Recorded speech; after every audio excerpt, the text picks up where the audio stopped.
Fried ரைஸ்க்கு ஒரு டெம்ப்டிங்கான white sauce பார்த்துடலாமா? அதுக்கு ஒரு பவுலில் தண்ணி எடுத்துக்கோங்க. சால்ட் ஆட் பண்ணிவிட்டு ஒரு ப்ரொக்கோலியை ஃபுல்லாக கட் பண்ணி நல்லா பாயில் பண்ணிவிடுங்க. அதை ஃபில்டர் பண்ணி வச்சுருங்க. இப்போ வந்து ஒரு பேனில் 2 ஸ்பூன் பட்டர் ஆட் பண்ணிக்கோங்க. ஒரு கார்லிக், ஒரு ஆனியன் ஃபைனாக சாப் பண்ணி ஆட் பண்ணிவிட்டு பன்னீர் க்யூபாக கட் பண்ணிவிட்டு கொஞ்சமாக ஆட் பண்ணிவிட்டு சால்ட் ஆட் பண்ணிக்கோங்க. 4 ஸ்பூன் கார்ன்ஃப்ளவர் போட்டு 5 மினிட்ஸ் நல்லா வறுத்து வச்சுருங்க. நெக்ஸ்ட்டு இது கூட 1 பவுல் ஃபுல்லாக மில்க் கட் பண்ணி நல்லா கொதிக்க வைங்க.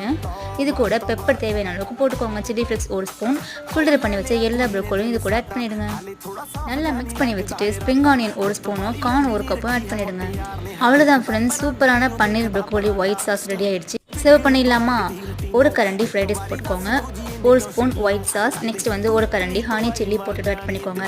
இதோட ஃபுல் வீடியோ லிங்க் யூடியூப்ல இருக்குது, செக் பண்ணி பார்த்துக்கோங்க. சேனலை மறக்காமல் சப்ஸ்கிரைப் பண்ணுங்கள், லைக் பண்ணுங்கள், ஷேர் பண்ணுங்கள், ஃபாலோ பண்ணுங்கள்.